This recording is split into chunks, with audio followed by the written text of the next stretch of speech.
అర్థమవుతుందా? కనీసం మీ కోడలు గొంతెత్తి తన బాధని ఈ ప్రపంచానికి చెప్పుకుంది. కానీ నాలాంటిదైతే ఏం చేసేదో తెలుసా? తనకు తానే ఆత్మహత్య చేసుకుంటుంది.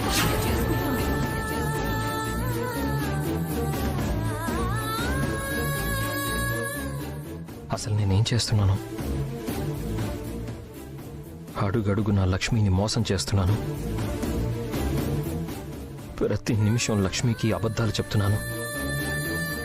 ప్రతిదీ నా వ్యక్తిత్వానికి వ్యతిరేకంగా చేస్తున్నాను.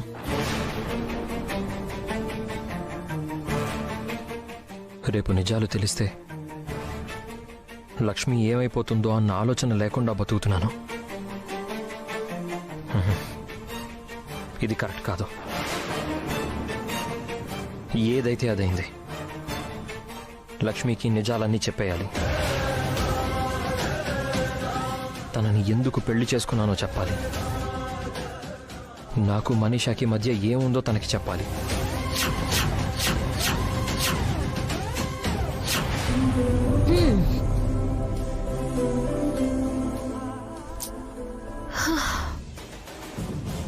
మిత్రగారు వచ్చారా? మీకు ఎన్నిసార్లు చెప్పాను బట్టలు అక్కడ ఇక్కడ పడేద్దని. అదిగో లాండ్రీ బ్యాగ్ అక్కడ పెట్టిందెందుకు? వాడిన బట్టలు అందులో వేయడానికి. ఇది కూడా నేనే చెప్పాలా? చెప్పినప్పుడు సరే అంటారు, తర్వాత మళ్ళీ పట్టించుకోరు. చెప్పేదొకటి చేసేదొకటి, అంతేనా? అవును లక్ష్మి, నేను చెప్పేదొకటి చేసేదొకటి.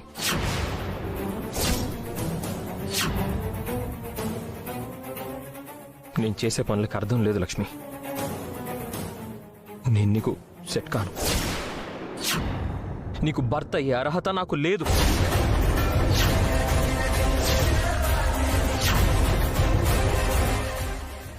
నన్ను పెళ్లి చేసుకోవడం నీ అదృష్టం అంటూ ఉంటావు కదా. నన్ను పెళ్లి చేసుకోవడం నీ అదృష్టం కాదు లక్ష్మి, దురదృష్టం.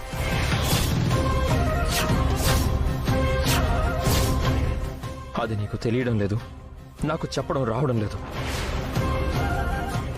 నేను చాలా చెడ్డవాణ్ణి లక్ష్మి.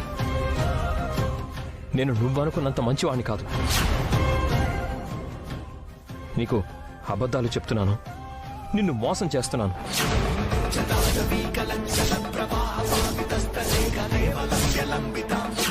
అసలు మన పెళ్ళొక అబద్ధం, ఒక మోసం.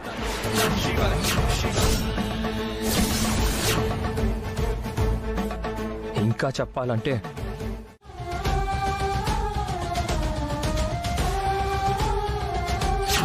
మనీషా కూడా ఇక్కడికే షాపింగ్ వచ్చింది తెలుసా? అది కూడా తను లవ్ చేసే అబ్బాయితో అనుకుంటా. అవును మిత్రగారు, మనీషాని ప్రేమించిన అబ్బాయి మనీషా నిశ్చితార్థం రోజు కూడా వచ్చాడు. ఉత్తరాల ద్వారా సందేశాలు కూడా పంపించాడు. సో లక్ష్మికి మనీషా జీవితంలో ఎవరో ఒకరున్నారని మాత్రమే తెలిసింది, కానీ అది నేనే అని తెలీదు. ఒకవేళ తెలిస్తే లక్ష్మి ఖచ్చితంగా తట్టుకోలేదు. నన్నేమీ అనలేక, ఎవరిని నిందించలేక, ఎవరిని శిక్షించలేక తనలో తానే మదన పడిపోతుంది. అసలు అలాంటి నిజాన్ని విని తను తట్టుకోగలదా? ఇవన్నీ ఆలోచించకుండా తన మెడలో తాళి కట్టాను. ఇప్పుడు తన అమాయకమైన మొహం అడిగే ప్రశ్నలకి కొన్ని జ్ఞాపకాలు నిద్ర రానివ్వడం లేదు లక్ష్మి. జ్ఞాపకాలు ఎప్పుడు ఇంతే మిత్రగారు. ఒక్కసారి మొదలయ్యాయంటే మనల్ని కాసేపు కూర్చొనివ్వవు, కాసేపు పడుకోనివ్వవు. వెంటాడుతూ ఇబ్బంది పెడుతూ ఉంటాయి. ఇప్పుడు మీకు కూడా అలాగే అవుతుందా? అవును లక్ష్మి. ఏం జ్ఞాపకాలవి? మంచివా చెడువా? ఒక విధంగా చెప్పాలంటే అందులో కొన్ని సరిదిద్దుకోలేని తప్పులు కూడా ఉన్నాయి. గతంలో జరిగిన తప్పులు కదా. ఆ తప్పుల గురించి ఒకసారి ఆలోచించి అందులో నుంచి పాఠాలు నేర్చుకుని మళ్ళీ ఆ తప్పుల్ని మార్చుకోవాలి. అంతేగాని మళ్ళీ మళ్ళీ గుర్తు చేసుకుంటారా? పాఠాలు నేర్చుకున్నా ప్రయోజనం ఉంటుందో లేదో అని కొంచెం భయంగా ఉంది.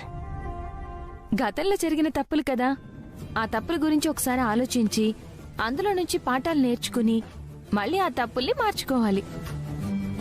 అంతేకాని మళ్ళీ మళ్ళీ గుర్తు చేసుకుంటారా? కానీ కొన్ని జీవితంలో ఒక్కోసారి జరుగుతాయి లక్ష్మి. అవి జరిగినప్పుడు తీసుకునే నిర్ణయాలే జీవితాలని తారుమారు చేసేస్తూ ఉంటాయి.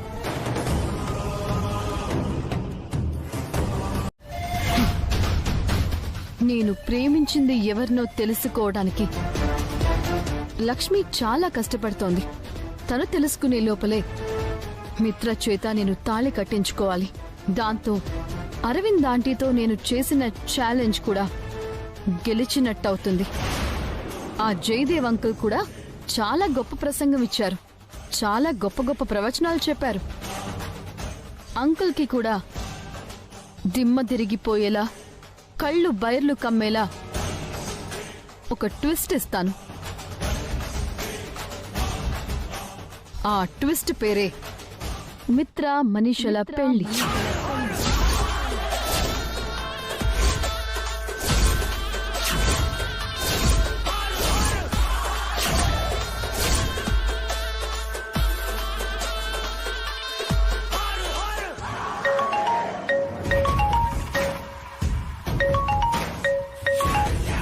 అమ్మా మనీషా, చెప్పమ్మా. పంతులు గారు, ఈ రోజు మీరు చెప్పిన ముహూర్తానికే పెళ్లి ఏర్పాట్లు చేయండి.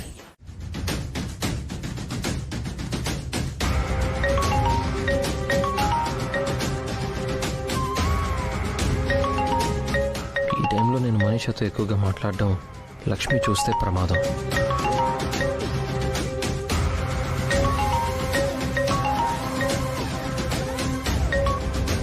హలో హలో మిత్ర. చెప్పు మనీషా. ఏం లేదు మిత్ర, ఈరోజు అమ్మవారికి గుళ్ళో పూజ ఉందని చెప్పాను కదా. అవునవును. అక్కడికి వెళ్తున్నాను. లొకేషన్ పంపిస్తాను. నువ్వు కూడా అక్కడికి వచ్చేసి. ఈ పూజలకి పునస్కారాలకి నేనెందుకు మనీషా? పూజలకి వచ్చే పుణ్యం తీసుకోకపోయినా పర్వాలేదు. కనీసం నాకు కంపెనీ ఇవ్వడానికైనా రావచ్చు కదా. అలా కాదు మనీషా, నాకు చాలా వర్క్స్ ఉన్నాయి. ఇప్పటికిప్పుడు రమ్మంటే ఎలా చెప్పు? ఒక్కదాన్నే వెళ్లాల్సి వస్తుంది మిత్ర.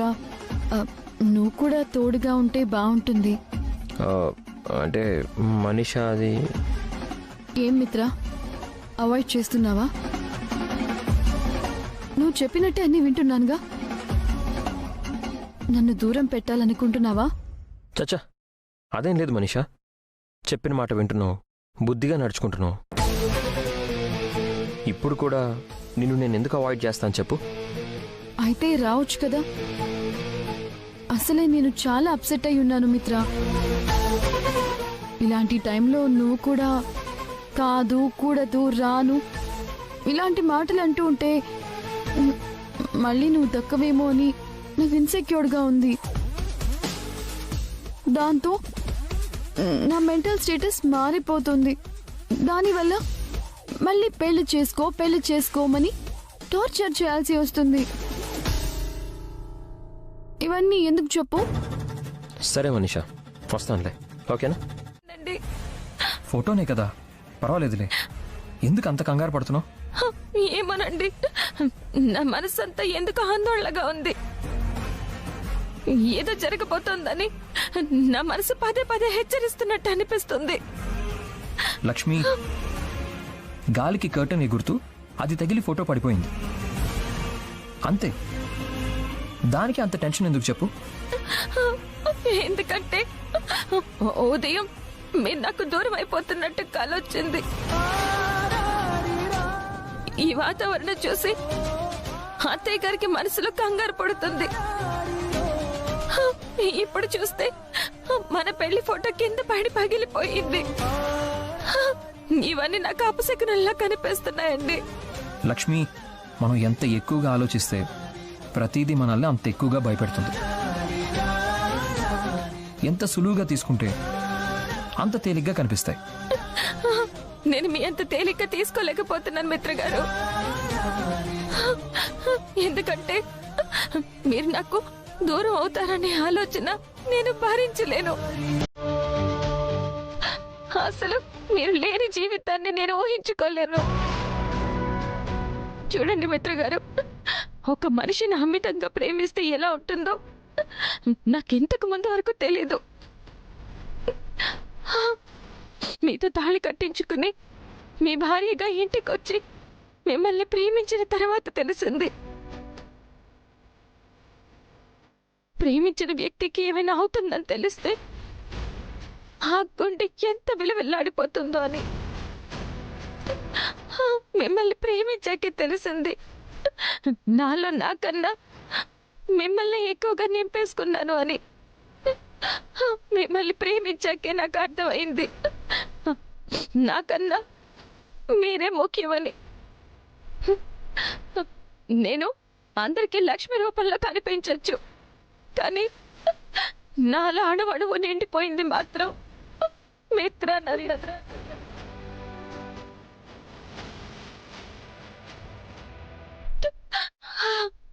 నేను తీసుకునే ఊపిరి, నా గుండెలో చప్పుడు, నా శరీరంలో ప్రవహించే రక్తం అన్ని మిత్ర అనే పేరుతో నిండిపోయాయి.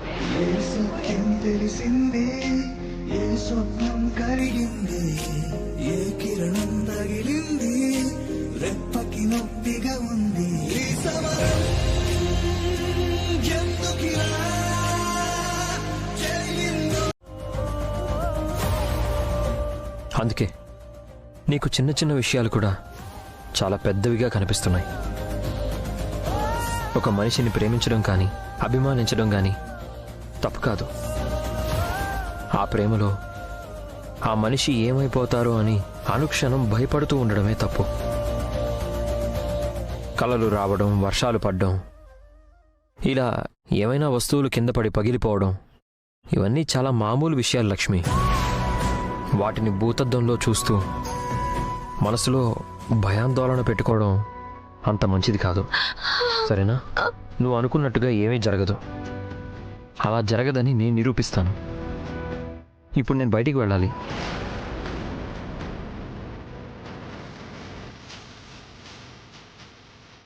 లక్ష్మి, నాకు తెలుసు నేను బయటికి వెళ్ళడం నీకు ఇష్టం లేదు అని, కానీ వెళ్ళక తప్పదు లక్ష్మి.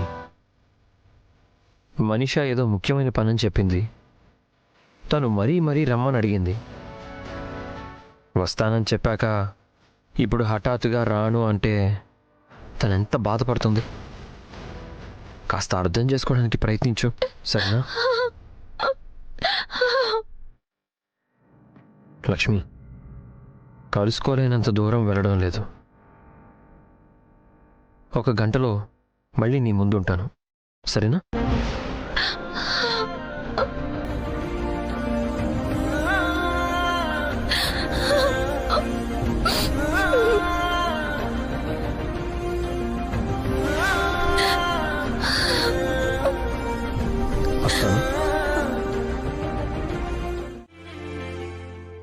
బాగోకపోయినా అడ్జస్ట్ అయిపో.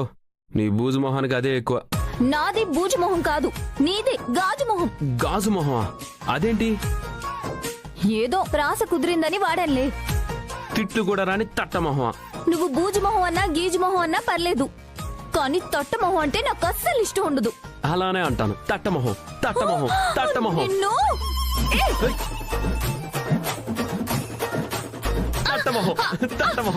ఈ రోజు నా చేతుల్లో అయిపోయావు. ముందు పట్టుకో చూద్దాం. పట్టుకోవడం కాదు, పట్టుకొని కళ్ళు పీకేస్తాను. అబ్బా, నీకంత సీన్ ఉందా? ఎంత సీన్ ఉందో చూపిస్తాను. తట్ట మొహం. చంపేస్తాను. నన్ను పట్టుకోవడం అంత సులువుగా జాను. నేను నీకు దొరకను జాను. నువ్వెంత ట్రై చేసినా దొరకను.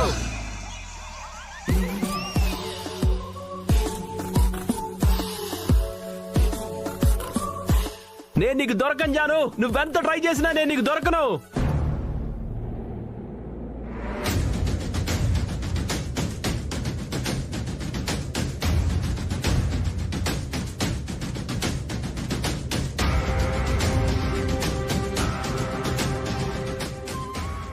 అరవిందా, ఏమైంది?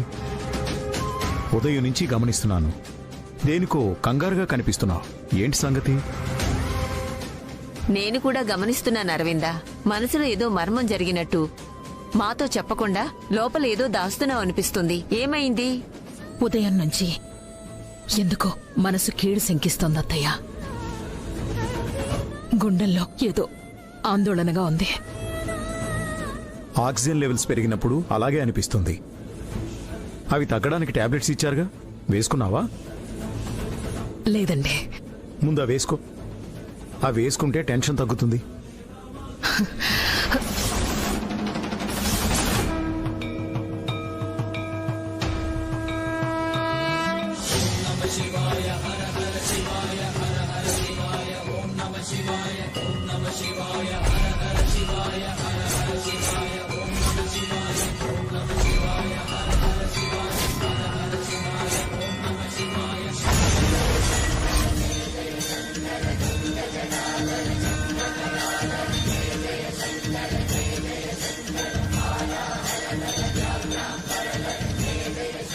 దీక్షితులు గారు, మీరేంటి ఇలా? మీరొచ్చారంటే ఏదో ముఖ్యమైన విషయంతోనే వచ్చుంటారు.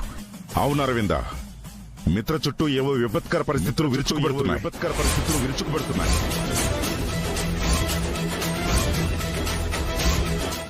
ఊహించలేని ఒక కొత్త అపాయం మిత్ర ఊపిరిని ఆపేయటానికి సిద్ధపడుతోంది. కమ్ ఆన్ మిత్ర, లాజికల్ గా ఆలోచించు. మన ఎంగేజ్మెంట్ జరిగినప్పుడు లక్ష్మి నీ జీవితంలో లేదు, అందుకే నీకు ప్రమాదం జరగబోయింది. కానీ ఇప్పుడు లక్ష్మి నీ జీవితంలో ఉంది. తన జాతకం వల్ల నీకు ఎలాంటి ప్రమాదము జరగదు. Please try to understand.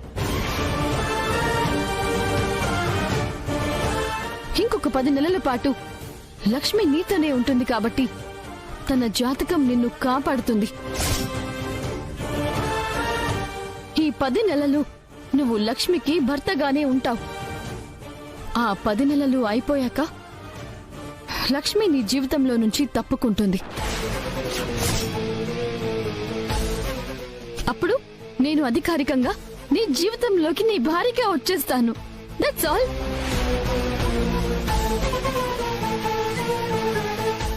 చూడు మిత్ర, నా భవిష్యత్తు ఏమైపోతుందోనని నేను భయపడకుండా ఉండటానికి నాకు భరోసా కావాలి. ఆ భరోసా నాకు కలగాలంటే నా మెళ్ళో నువ్వు తాళి కట్టాలి. లేదు మనీషా, నా మామ్ డాడ్ని, నా ఫ్యామిలీని మోసం చేసి ఇక్కడ మేమంతా ఇంత కంగారు పడుతూ ఉంటే నువ్వు మాత్రం కూల్ గా ఎలా ఉన్నావు లక్ష్మి? అక్క పదే పదే నీకు చెప్పాక కూడా నువ్వు వినలేదంటే అక్క మాట మీద నీకు గౌరవం తగ్గినట్టా? లేక మిత్ర జీవితం గురించి నీకు ఆలోచన లేనట్టా? మిత్ర గారి గురించి ఆలోచన లేకపోవడం ఏంటి చిన్నత్తయ్య గారు? ఆయనకి ఏమైనా అయితే నేను తట్టుకోలేను. ఏమీ జరగకూడదని పదే పదే ఆ భగవంతుడిని ప్రార్థిస్తూనే ఉంటాను. నీ ప్రార్థనల గురించి పక్కన పెట్టు. ఇప్పుడు మిత్రకి ఏదైనా ప్రమాదం జరిగితే అప్పుడేం చేస్తావు? మిత్ర గారికి ప్రమాదం జరుగుతుందని ఎందుకు అనుకుంటున్నారు? ఎందుకంత భయపడుతున్నారు?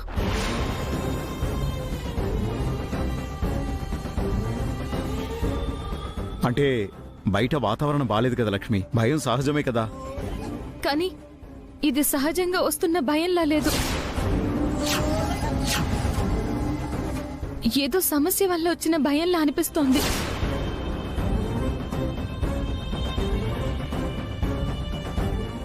నా దగ్గర ఏమైనా దాస్తున్నారా? దాచడమా? నీ దగ్గర దాచడానికి ఏముంటుంది లక్ష్మి? ఈ మధ్య మిత్రకి చిన్న చిన్న ప్రమాదాలు ఎదురవుతున్నాయి కదా, అందుకే కొంచెం కంగారు. నాకు కూడా ఉదయం నుంచి ఎందుకో చాలా ఆందోళనగా ఉంది. ఏం మాట్లాడుతున్నావు లక్ష్మి? నీకు కూడా ఆందోళనగా ఉండడం ఏంటి? నాకు తెల్లవారుజామున ఒక కల వచ్చింది అత్తయ్య గారు. ఏం కల? మిత్రగారు నా నుంచి దూరం అయిపోతున్నట్టు, ఆయన నేను శాశ్వతంగా వేరైపోతున్నట్టు.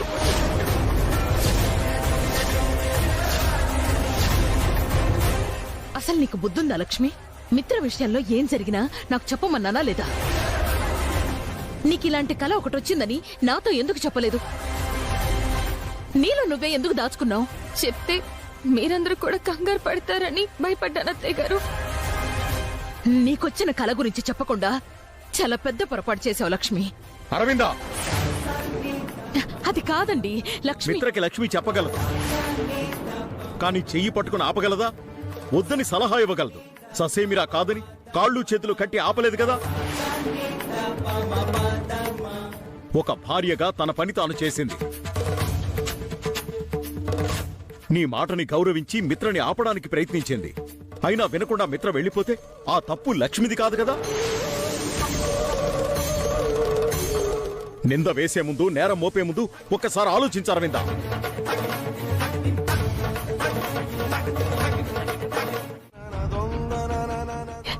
ఇప్పుడేం చేయాలో నాకు అర్థం కావడం లేదు.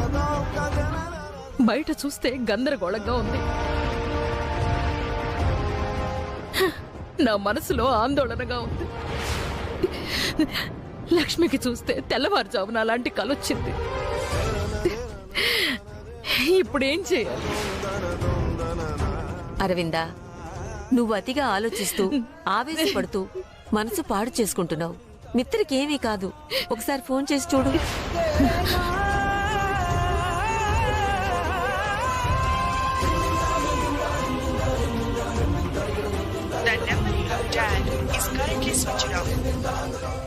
మిత్ర ఫోన్ స్విచ్ ఆఫ్ వస్తుంది. ఇప్పుడు మిత్ర ఎక్కడున్నాడో, ఏం చేస్తున్నాడో మనకెలా తెలుస్తుంది? మనీషా ఏదో ముఖ్యమైన పనని చెప్పింది. తను మరీ మరీ రమ్మని అడిగింది. ఏంటండి మీరు? ఓ పక్క మిత్ర కనిపించడం లేదు, ఫోన్ చేస్తే వాడి ఫోన్ పనిచేయడం లేదు. ఇప్పుడేమో మీరు తలకి దెబ్బ తగిలించుకున్నారు. మీరు ఆలోచించడానికి, అవస్థపడ్డానికి చుట్టూ ఇన్ని సమస్యలున్నాయి. ఎందుకండి మెలకు రాగానే లక్ష్మి లక్ష్మి అని అంతగా కలవరిస్తున్నారు? ఏం మాట్లాడుతున్నావు అరవిందా? బయట వాతావరణం ఎలా ఉందో చూసావు కదా. ఆ పెనుగాలిలు మిత్ర కోసం లక్ష్మి ఒంటరిగా వెళ్ళింది. ఎటు వెళ్లాలో తెలియక, ఎక్కడికి వెళ్లాలో తెలియక ఎంత సతమతమవుతుందో ఆలోచించావా? తప్పు చేసింది కాబట్టి ఆ తప్పుని సరిదిద్దుకోవడానికే వెళ్ళింది. దీనికి మీరెందుకింత రాద్ధాంతం చేస్తున్నారు? ఇంటి గడప దాటి వెళ్ళింది నీ కొడుకు. వాతావరణం బాగలేకపోయినా పట్టించుకోకుండా వెళ్ళింది నీ కొడుకు. అది వదిలేసి మిత్ర వెళ్ళిపోవడానికి కారణం లక్ష్మి అన్నట్టు మాట్లాడతావు. లక్ష్మి మీద లేనిపోని నిందలు వేశా. అవి తట్టుకోలేక లక్ష్మి ఇప్పుడు మిత్ర కోసం వెతుక్కుంటూ వెళ్ళింది. లక్ష్మి చెయ్యని తప్పుకి ఇండైరెక్ట్ గా నువ్వు శిక్ష విధిస్తున్నావు. అసలు మీరేం మాట్లాడుతున్నారో మీకైనా అర్థమవుతోందండి? నేను లక్ష్మికి శిక్ష వేయడం ఏంటి? నీ కొడుకే ఇలాంటి పరిస్థితిలో ఉంటే నువ్వు ఇలాగే చేస్తావా? నా కొడుకు లక్ష్మి అంత తెలివి తక్కువవాడు కాదు. పైగా చెప్పిన పని చేయకుండా ఎప్పుడూ తప్పించుకోడు.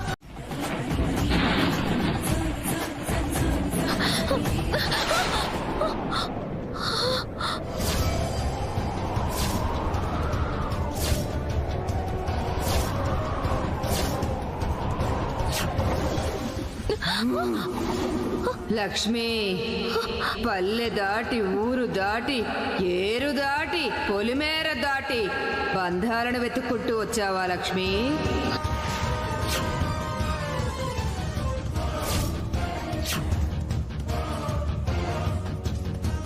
లక్ష్మి, బంధమేదో ఉందని వచ్చావు.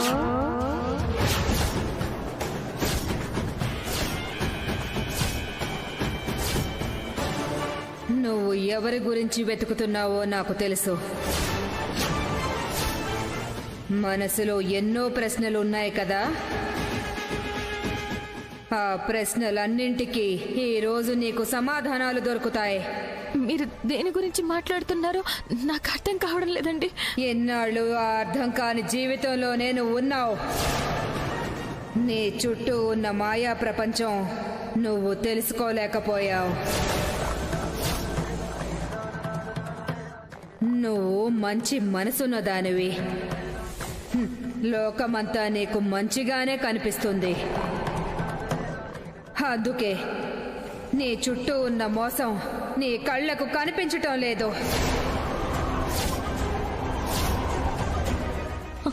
మోసమా? ఏ మోసం? నమ్మిన వాళ్లే నట్టేట ముంచే మోసం.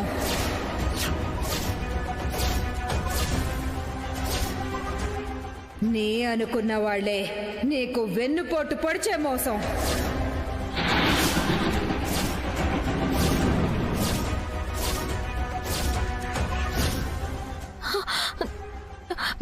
మీరేం మాట్లాడుతున్నారో నాకు అర్థం కావడం లేదండి. మీరు తప్పుకోండి, నా దారి నన్ను వెళ్ళదు.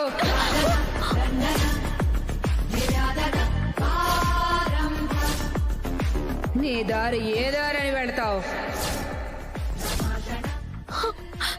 నా భర్త కనిపించడం లేదు. ఆయన్ని వెతుకుతూనే నేను ఇలా వచ్చాను. నన్ను వెళ్ళనివ్వండి.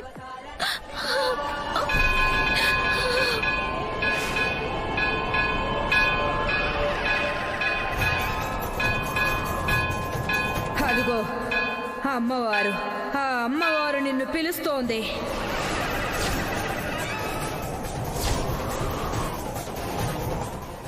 ఆ అమ్మవారు నీకు ఏదో చెప్పాలనుకుంటోంది. మామ్, డాడ్, నన్ను క్షమించండి. మీకు చెప్పకుండా, మీ ప్రమేయం లేకుండా ఈ పెళ్లి చేసుకుంటున్నాను. I'm very sorry. లక్ష్మి, నిన్ను క్షమించమని అడగడానికి నాకు అర్హత ఉందో లేదో కూడా తెలీదు. అడిగినా నువ్వు నన్ను క్షమిస్తావో లేదో కూడా నాకు తెలీదు. కానీ నీకు అన్యాయం చేస్తున్నానేమో అనే ఫీలింగ్ లోపల తోల్చేస్తుంది. అయినా తల ఉంచుకొని కూర్చోవాల్సి వస్తుంది. నన్ను క్షమించు లక్ష్మి.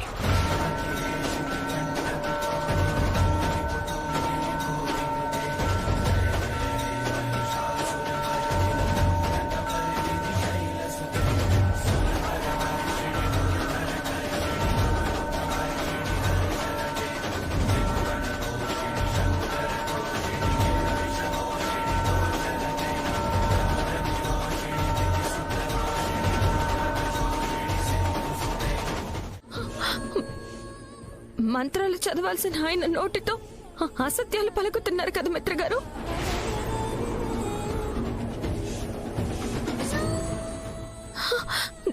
తల వంచుకుంటున్నారు ఎందుకు? పంతులు గారు చెప్పింది అబద్ధం అని చెప్పండి. మీరు మనిషిని పెళ్లి చేసుకుంటున్నారని ఆయన చెప్పిన విషయం అసత్యం అని ఒక్కసారి చెప్పండి.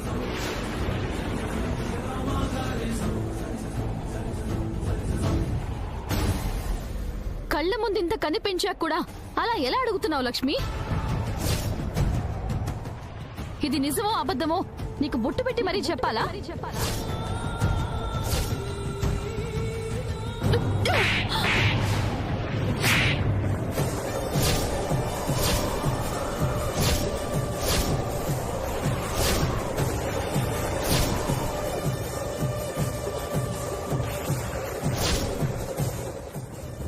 నేను నీతో మాట్లాడడం లేదు, మిత్రగారితో మాట్లాడుతున్నాను. నా భర్తతో మాట్లాడుతున్నాను. నా భర్తతో మాట్లాడుతున్నాను. నా భర్తతో మాట్లాడుతున్నాను.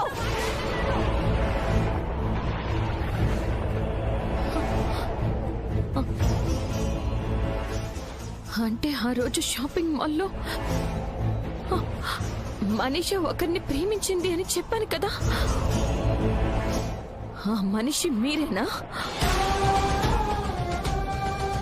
మనీషా నీరజ్ల ఎంగేజ్మెంట్ లో మనీషాకి లెటర్ రాసింది మీరేనా? అయినా నువ్వేంటి మనీషా, నువ్వు నీరజ్ని ఇష్టపడ్డాను అన్నావు. నీరజ్తో నిశ్చితార్థం వరకు వెళ్ళావు. నీరజ్ని పెళ్లి చేసుకోవడానికి కూడా సిద్ధపడ్డావు.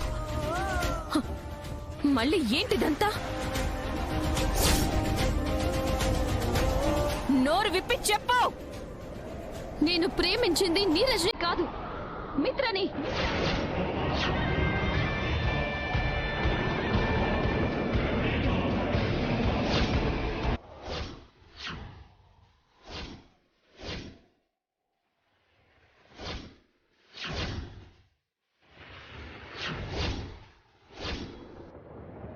అవును, నేను ప్రేమిస్తుంది మిత్రనే. మిత్ర ప్రేమిస్తున్నది మనీషాని.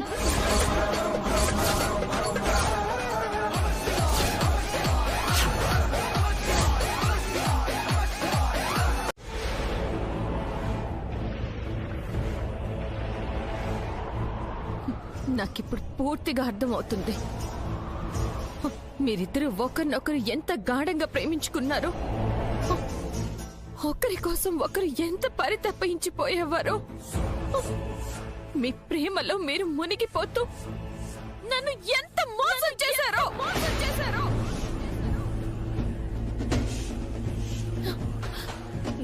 అయినా తప్పు నాదేలేండి.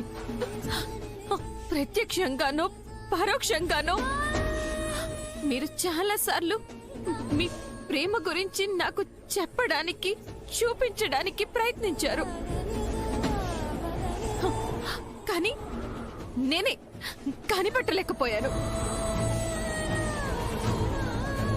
నేను ఎంత పిచ్చిదాన్నో తెలుసా? మీరు మనీషా గాఢంగా వాటేసుకుంటే అదే స్నేహంతో అనుకున్నాను, కానీ ప్రేమతోనే అనుకోలేదు. మీరు లవ్ బ్యాండ్ మనీషాకిస్తే అది స్నేహంతో ఇచ్చారనుకున్నాను, కానీ ప్రేమతో ఇచ్చారని అస్సలు ఊహించలేదు.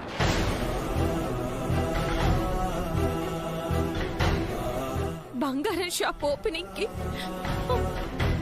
మీతో పాటు ఒక అమ్మాయి ఉంది అని జాను పదే పదే చెప్తున్నా. ఎవరో స్నేహితురాలు అయి ఉంటుందిలే అనుకున్నాను, కానీ మీరు మనసారా ప్రేమిస్తున్న మనీషా అని పసికట్టలేకపోయాను. పిచ్చిదాన్ని, పల్లెటూరు దాన్ని.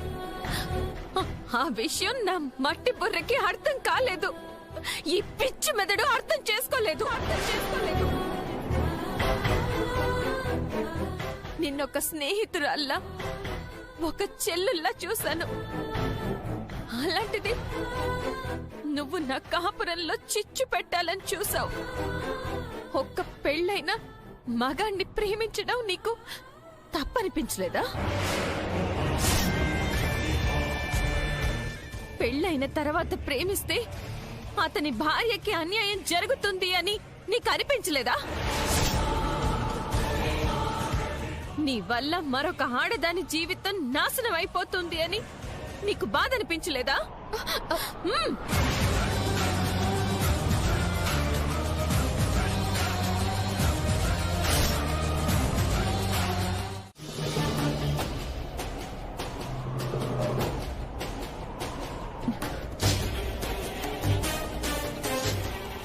మిత్ర ఫోన్ స్విచ్ ఆఫ్ చేసుకుని పెట్టుకున్నాడు ఎందుకు? నా కాలు చెయ్యి ఆడడం లేదు. ఏమండి, ఏదో ఒకటి చెయ్యండి.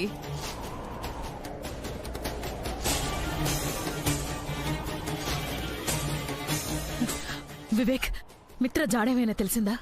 తెలిసిన వాళ్ళందరిళ్ళకి వెళ్ళాను పెద్దమ్మా. ఎక్కడ వాళ్ళ ఆచూకీ లేదు. లక్ష్మిని ఆపుతున్నా ఆగకుండా వెళ్ళిపోయింది. ఏమైందో, ఎక్కడికి వెళ్ళిందో? ఆవిడ్ని మనం కావాలని పంపించామా? వెతికేస్తాను, తీసుకొచ్చేస్తాను అని వెళ్ళింది తనే కదా. ఎలా వెళ్ళిందో అలా వస్తుందిలేండి. దానికెందుకు అంత కంగారు పడిపోతారు?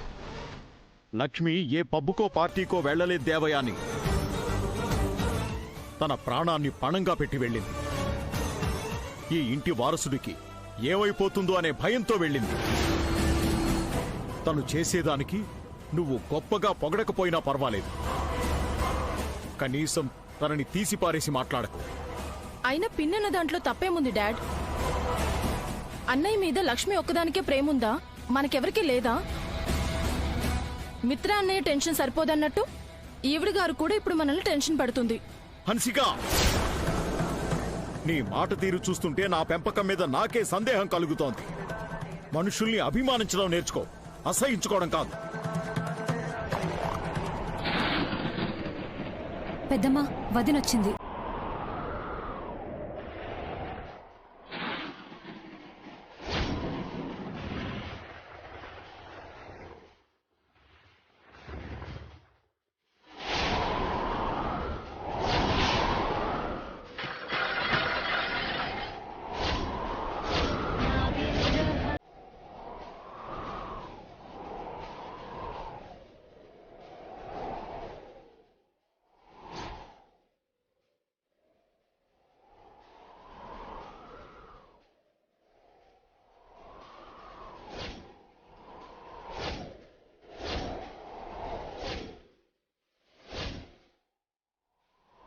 అమ్మా లక్ష్మి. అమ్మా లక్ష్మి, వచ్చేసావా? నువ్వేమైపోయావు, ఎక్కడికి వెళ్ళిపోయావు అని తెగ కంగారు పడిపోయాను. లక్ష్మి, నీకేం కాలేదు కదమ్మా? Thank God. ఇంత ఈదురుగాల్లో ఎక్కడికి వెళ్ళిపోయావు వదినా? ఎంత టెన్షన్ పడ్డామో తెలుసా? అవును వదినా, ఎవరికి ఒక్క క్షణం కూడా ప్రశాంతత లేదు. లక్ష్మి లక్ష్మి అని కలవరిస్తూ